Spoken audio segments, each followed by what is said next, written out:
নাগাল্যান্ড ভ্রমণ সম্পন্ন করে কোহিমা থেকে ইম্ফলে যাওয়ার গাড়ি পাওয়ার একটু সমস্যা হওয়ায় একজন ট্রাফিক পুলিশ সার্জনের সহযোগিতায় আমরা কোহিমা থেকে বাসে করে রওনা দিই মণিপুরের দিকে। মণিপুরের আইএলপি আমাদের ছিল না, আবার বন্যা কবলিত মণিপুরে টুরিস্ট পারমিট সাময়িক বন্ধ ছিল। মণিপুরের সেই প্রবেশদ্বার মাও চেকপোস্ট থেকে সেই নাগাল্যান্ড পুলিশ অফিসারের মধ্যস্থতায় আইএলপি নিয়ে আমরা মণিপুরে প্রবেশ করি। দুপুরে 1টার সময় কোহিমা থেকে রওনা হয়ে বহু প্রতিকূলতার মধ্য দিয়ে আমরা ইম্ফল পৌঁছই। রাত্রি 8টা, বাস থেকে নেবে চারিদিকে ব্ল্যাক আউট, জায়গায় জায়গায় 1 হাঁটু থেকে 1 কোমর অব্দি জল। একটা অটো নিয়ে বেরিয়ে পড়লাম হোটেলের সন্ধানে। এত রাতে কোথায় যাব, কি করব বুঝতে পারছি না। অটোতে যেতে যেতে শুনলাম 1962 এর পর 2024-এ এত বড় প্রাকৃতিক বিপর্যয়। রেমারের প্রভাবে জলস্তর কোথাও কোথাও 6 ফুট থেকে 10 ফুট পর্যন্ত হয়েছে। বহু বাড়িঘর ভেঙে পড়েছে, রাস্তাঘাট, মার্কেট সবকিছুই জলের তলায় ছিল গত 2 দিন আগেও। 7 দিন ধরে এখানে পুরো পাওয়ার কাট, খাদ্য পানীয় জলের সমস্যা, পরিবহন সমস্যা সব মিলিয়ে বন্যা পরবর্তী এক বিপর্যস্ত মণিপুরে আমরা এসে পৌঁছেছি। একদিকে সন্ধে হলেই পাহাড় ঘুমিয়ে পড়ে, অপরদিকে চারিদিকে ঘন অন্ধকার। ঘড়ির কাঁটা রাত 9টা পেরিয়ে গেছে। রাস্তাঘাট শুনশান, নির্জন, নিস্তব্ধ। হাই, এ কোথায় এসে পৌঁছালাম? এ কোন মণিপুরে এলাম? আশেপাশে কি আছে, কোথা দিয়ে যাচ্ছি, কোথায় যাচ্ছি কিছুই বুঝতে পারছি না। আমাদের অটো ড্রাইভার মণিপুরি নাগা মাঝে মধ্যে এক একটা জায়গায় দাঁড়িয়ে যাচ্ছে। তার সঙ্গে হাঁটু জল পেরিয়ে যে হোটেলেই যায় সেখানকার করুণ দুর্দশা দেখে হোটেলের একতলা এখনো জলমগ্ন। চারিদিকে নোংরা আবর্জনা, অন্ধকার, মশা, পোকামাকড়ের উপদ্রব। খাবারের কোনো ব্যবস্থা নেই, জলেরও সমস্যা। বাধ্য হয়ে চলে আসি। এবারের ভ্রমণ পর্বে নর্থ ইস্টের ত্রিপুরা, আসাম, মিজোরাম, মেঘালয় হয়ে নাগাল্যান্ড ভ্রমণ করে আমরা মণিপুরে আসি। এই সকল রাজ্যের প্রাকৃতিক বিপর্যয় আমরা দেখেছি, প্রকৃতির রুদ্ররূপ, ধ্বংসলীলা দেখেছি, কিন্তু এতটা বিচলিত হয়নি। রাতের নির্জন, নিস্তব্ধ, বিপর্যস্ত মণিপুরে এসে বেশ চিন্তিত হয়ে পড়েছিলাম। কারণ রাত 9:30 বাজে, সব হোটেল, বাড়িঘর প্রায় সব বন্ধ হয়ে গেছে। অধিকাংশ রাস্তায় 1 কোমর জল এখনো। তাই আমাদের অটো ড্রাইভার অবশেষে দীর্ঘ পথ ঘুরে আমাদের নিয়ে আসে কাংলা ফোর্টের কাছে। আজকের এই ভ্রমণ পর্বে যে মানুষটা প্রায় 1.5 ঘন্টা পথ বহু প্রতিকূল পরিস্থিতি অতিক্রম করে একটি সুন্দর হোটেলে নিয়ে আসেন, তিনি আমাদের অটো ড্রাইভার, মধ্যবয়স্ক একজন মণিপুরি नागा। आपका नाम बताइए। मेरा नाम भीमी साइजा तंकुले नागा। तंकुले नागा। हाँ। तो आपका घर नागा है? हाँ, नागालैंड। नागा। इधर कितने साल? तंकुल का नागा है। हाँ, ये अच्छा अच्छा। नागा है लेकिन तंकुल है। तंकुल है। हाँ, अच्छा। मणिपुर का नागा। मणिपुर का नागा। अच्छा। বিপর্যস্ত, বিভীষিকাময়, অন্ধকার মণিপুরের আগমন পর্বের শেষে অবশেষে আমরা উপস্থিত হলাম সুন্দর সুসজ্জিত হোটেল পায়ে। দাদার হোটেলে এসেছি, মানে এত সুন্দর এন্টারটেন আমাদেরকে ফ্লাডের মধ্যে আমরা এসেছি, উনি আমাদেরকে আন্তরিকভাবে নিয়ে এসেছেন এই হোটেলের মধ্যে, এবং খুব সুন্দরভাবে আমাদেরকে খাওয়া দাওয়া, আমাদের ঘোরা সমস্ত কিছু অ্যারেঞ্জ করে দিয়েছে খুব চিপ রেটের মধ্যে। হ্যাঁ, আর অসাধারণ ডেকোরেশন হোটেল, আমি তো রুমগুলো দেখিয়ে দিয়েছি। হ্যাঁ, খুব ভালো। দাদা আমাদেরকে সত্যি এত ভালো, হ্যাঁ, আমরা খুব প্রাউড দাদাকে নিয়ে, এবং আপনারা সবাই আসবেন এই হোটেলে, খুব ভালো লাগবে। सबके लिए आपका स्वागत है। আমরা মণিপুরে এই হোটেল পায়ে এসেছি।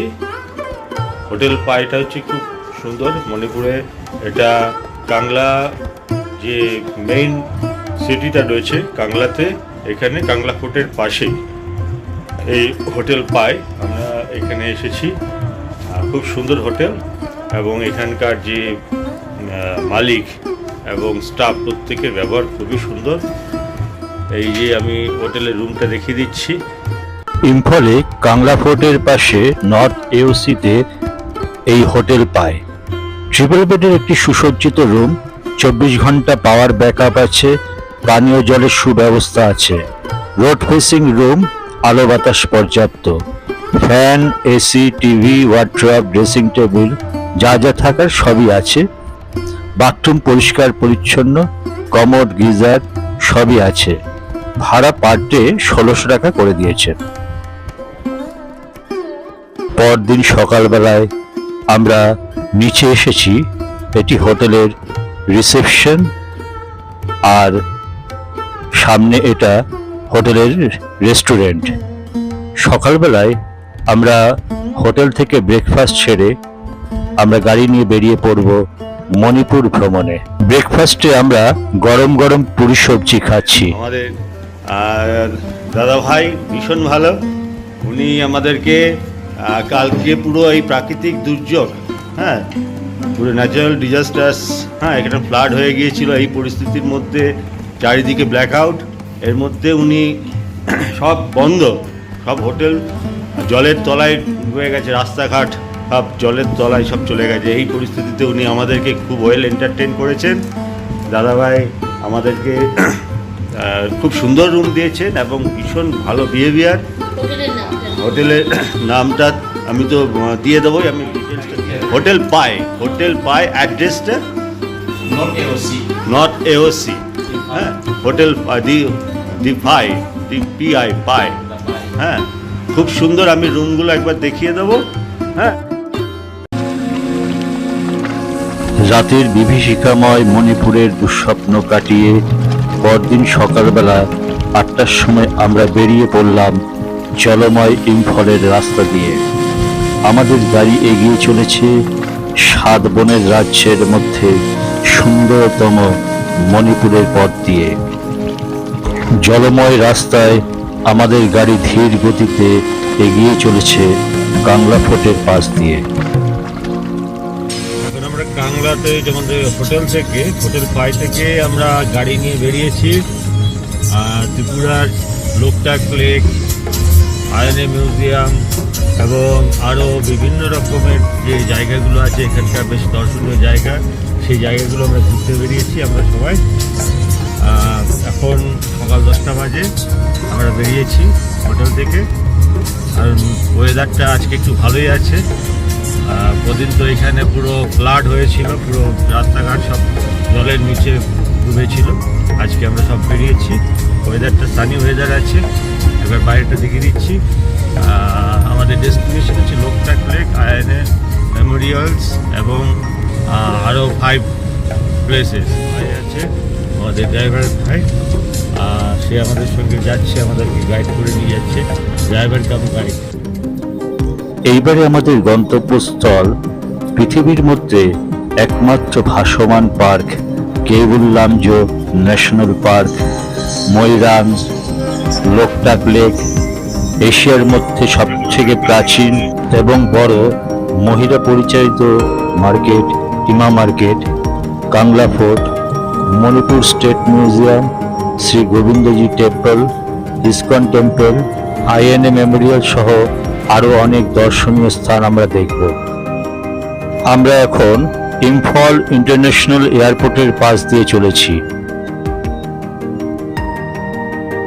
মণিপুর হল উত্তর পূর্ব ভারতের 7 বনের রাজ্যের একটি, যার উত্তরে নাগাল্যান্ড, দক্ষিণে মিজোরাম, পশ্চিমে আসাম এবং পূর্ব দিকে মায়ানমার। বন্যা বিধ্বস্ত মণিপুরের জায়গায় জায়গায় এখনো প্রচুর জল জমে আছে। মণিপুরে আসতে হলে আপনাকে সড়ক পথে অথবা আকাশপথে আসতে হবে। সড়ক পথে আসতে গেলে আসামের গুয়াহাটি থেকে রেলপথে নাগাল্যান্ডের ডিমাপুর স্টেশনে আসতে হবে এবং সেখান থেকে বাস বা রিজার্ভ গাড়িতে আপনাকে মণিপুরের ইম্ফল শহরে আসতে হবে। ডিমাপুর থেকে সড়ক পথে ইম্ফল যেতে 7 ঘন্টা আর কোহিমা থেকে 5 ঘন্টা সময় লাগে। আর যদি আপনি শুধুমাত্র মণিপুর ভ্রমণ করেন তবে মণিপুরে আসার জন্য ফ্লাইটটি বেস্ট বলে আমি মনে করি। অন্যথায় আপনি নাগাল্যান্ড এবং মণিপুর একসঙ্গে ভ্রমণ করতে পারেন। একসময় এখানে রাজতন্ত্র বর্তমান ছিল। কাংলেইপাক রাজ্য হিসাবে মণিপুর পরিচিত ছিল। 1956 সালে মণিপুর কেন্দ্রশাসিত রাজ্য হয় এবং 1972 সালে পূর্ণ রাজ্যের মর্যাদা লাভ করে। আপনারা যারা মণিপুর ভ্রমণ করবেন তারা অবশ্যই আগে থেকে হোটেল বুক করে আসবেন, আর আইএলপি বা ইনার লাইন পারমিট অবশ্যই করে আসবেন, কারণ মণিপুরে প্রবেশ করতে হলে এই দুটি অত্যন্ত জরুরি। স্পেশালি মণিপুরে এটা অত্যন্ত জরুরি। আপনাকে মণিপুরে প্রবেশের সময় এবং মণিপুর থেকে বেরিয়ে যাওয়ার সময় এই আইএলপি চেক করা হবে, কারণ মণিপুর অত্যন্ত সেন্সিটিভ জায়গা। আর অতি অবশ্যই সবার একটা করে আইডি প্রুফ সঙ্গে রাখবেন, বিশেষত সড়ক পথে ভ্রমণের সময় এটি সঙ্গে রাখবেন। মণিপুর শব্দের অর্থ রত্নভূমি, কারণ কেন্দ্রে একটি ডিম্বাকৃতি উপত্যকা সহ 9টি পাহাড় দ্বারা বেষ্টিত এই মণিপুর, তাই প্রাকৃতিকভাবে এটি একটি জুয়েল বা রত্নভূমি। উত্তর পূর্ব ভারতের সবুজ পাহাড়ের মধ্যে অবস্থিত মণিপুর রাজ্য একটি সাংস্কৃতিক এবং প্রাকৃতিক নৈসর্গে সমৃদ্ধ রাজ্য। উৎসব, সঙ্গীত, নৃত্যকলায় সমৃদ্ধ এই রাজ্য হলো এই মণিপুর। এখানকার ভাষা হলো মৈতেই, যা একটি চীনা তিব্বতী ভাষা। 33টিরও বেশি সম্প্রদায়ের মানুষের বাসভূমি এই মণিপুর।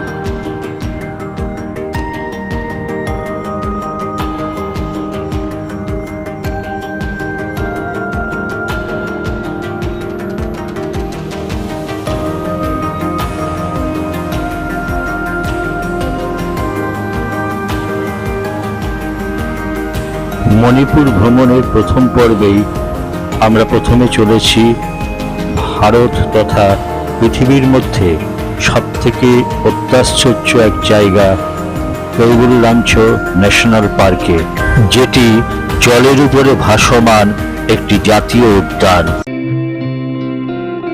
কৈবুল লামচ ন্যাশনাল পার্কের এন্ট্রি ফি জনপ্রতি 30 টাকা, আর গাড়ি ভেতরে প্রবেশ করলে তার জন্য আরো 100 টাকা পেমেন্ট করে আমরা ন্যাশনাল পার্কের ভেতরে প্রবেশ করেছি।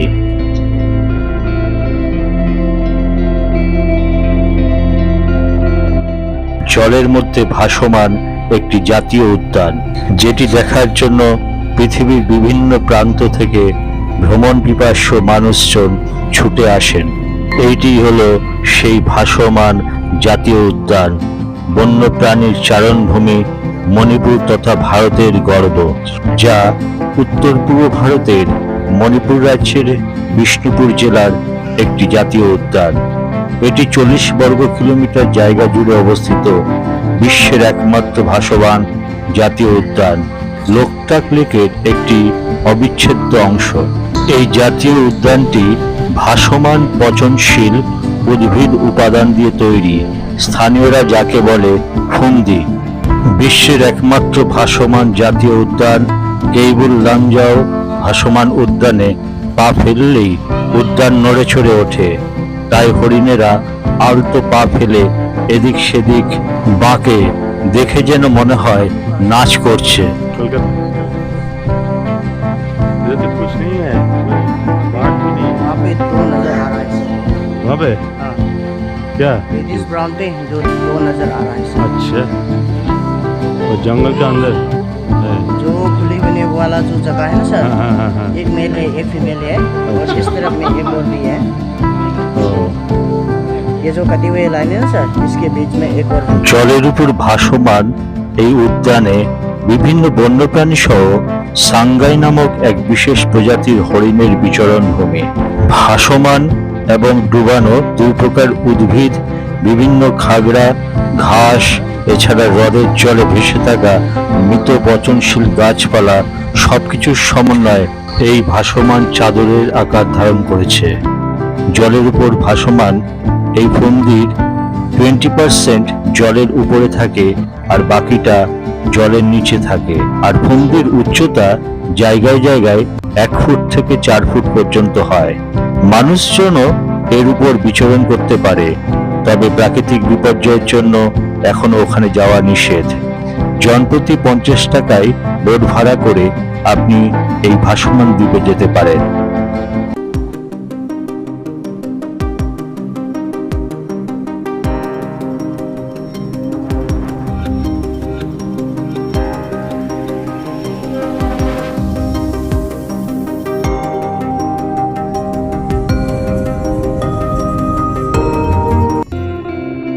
আমরা এখন এসেছি আইএনএর হেডকোয়ার্টারে। নেতাজি সুভাষচন্দ্র বসু ইম্ফলের ময়রাঙে এই বাড়িকে আজাদ হিন্দ ফৌজের হেডকোয়ার্টার হিসেবে ব্যবহার করেছিলেন। ময়রাঙে আইএনএর এই সদর দপ্তর থেকে আইএনএ এবং জাপানি বাহিনী বুলেট ও অস্ত্র গোলাবারুদের ঘাটতি থাকা সত্ত্বেও কঠোর সাহস ও বুদ্ধির দ্বারা যৌথভাবে ব্রিটিশদের আক্রমণ ও প্রতিহত করে। 14 এপ্রিল 1944 সেই দিনটি যখন স্বাধীন ভারতের মাটিতে প্রথমবারের মতো তেরঙ্গা উত্তোলন করা হয়েছিল। নেতাজি সুভাষচন্দ্র বসুর নেতৃত্বে ইন্ডিয়ান ন্যাশনাল আর্মি ব্রিটিশদের পরাজিত করে মণিপুরের রাজধানী ইম্ফল থেকে প্রায় 45 কিলোমিটার দূরে একটি ঘুমন্ত ছোট্ট শহর ময়রাঙে অস্থায়ী স্বাধীন সরকার প্রতিষ্ঠা করে। 100 বছরের পুরনো বিল্ডিং যা আইএনএর সদর দপ্তর ছিল আজও মাথা তুলে দাঁড়িয়ে আছে এই ময়রাঙে।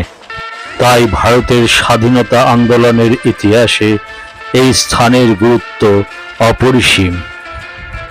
আইএনএর সদর দপ্তরের ঐতিহাসিক এই স্মৃতিসৌধটিকে রক্ষা করার জন্য এবং আমাদের স্বাধীনতা সংগ্রামীদের আত্মত্যাগকে সম্মান জানাতে মণিপুর সরকার এটিকে সংরক্ষণ করে।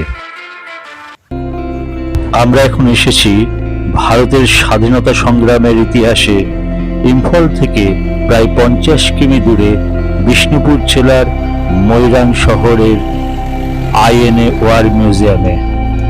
ভারতের স্বাধীনতা সংগ্রামে নেতাজি সুভাষচন্দ্র বসুর বিশেষ অবদানের জন্য তাঁরই এই কর্মভূমিতে 1985 সালে তৈরি হয় ইন্ডিয়ান ন্যাশনাল আর্মি বা আইএনএ ওয়ার মিউজিয়াম।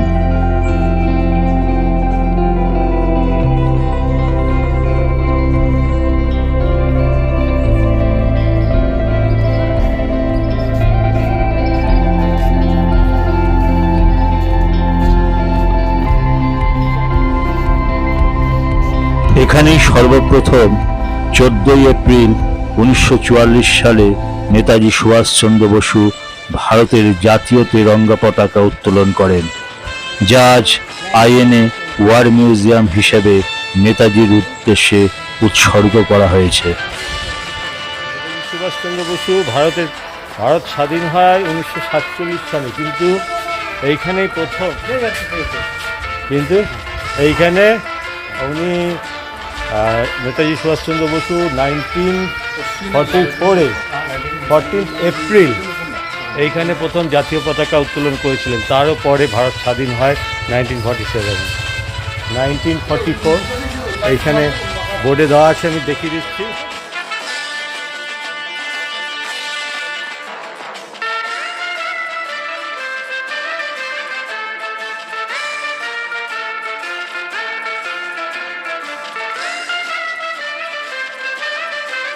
ভারতের স্বাধীনতার পেছনে যে মানুষটার অবদান, তিনি হচ্ছেন আমাদের জাতীয় নায়ক নেতাজি সুভাষচন্দ্র বসু।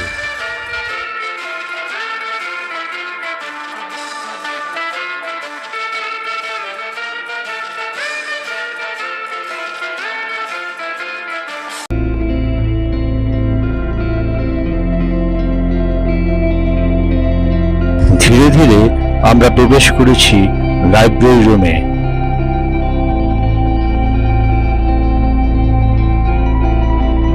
এখানে কিছু নিউজ পেপার দেখে অবাক হলাম যে মৈথেই ভাষার অক্ষর আর বাংলা হুবহু এক।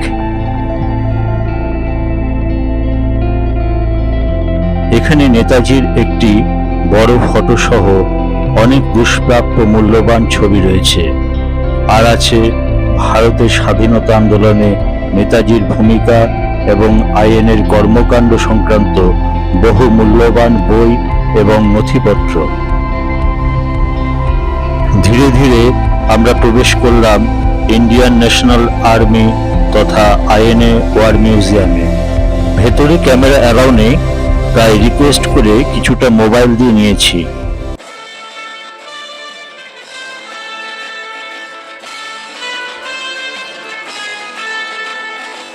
মণিপুর উচ্চারিত হলেই মনে পড়ে নেতাজি সুভাষচন্দ্র বোস, ইন্ডিয়ান ন্যাশনাল আর্মির উত্থান আর দ্বিতীয় বিশ্বযুদ্ধের গনগনে ধোঁয়া। এখানে এলে আপনাকে দ্বিতীয় বিশ্বযুদ্ধের সেই প্রধান দিনগুলিতে ফিরিয়ে নিয়ে যাওয়া হবে, যেখানে একজন ব্যক্তি সাহসী স্বপ্ন দেখিয়েছিলেন। ভারতকে ফিরে পেতে জাপানিদের সাথে বাহিনীতে যোগ দিয়েছিলেন। ভারতের ইতিহাসের এক গুরুত্বপূর্ণ অংশ হিসেবে সংরক্ষিত আছে সেই যুগের ব্যবহৃত অস্ত্রশস্ত্র ও তার ধ্বংসাবশেষ, যা এক সময় উপেক্ষিত হয়েছিল। নেতাজির সৈন্যদের উদ্দেশ্যে লেখা তার হাতের লেখা চিঠি, অস্থায়ী সরকারের মুদ্রা, স্ট্যাম্প, নেতাজির আজাদ হিন্দ ফৌজ বাহিনী সহ বিশিষ্ট ব্যক্তিদের সঙ্গে নেতাজির বহু মূল্যবান দুষ্প্রাপ্য ছবি, দ্বিতীয় বিশ্বযুদ্ধে প্রত্নবস্তু এবং ধ্বংসাবশেষের মধ্যে রয়েছে আইএনএ সৈন্যদের ব্যবহৃত বুলেট, অস্ত্র, গোলাবারুদ, বেয়োনেট, হেলমেট এবং বন্দুক সবই এখানে সংরক্ষিত আছে।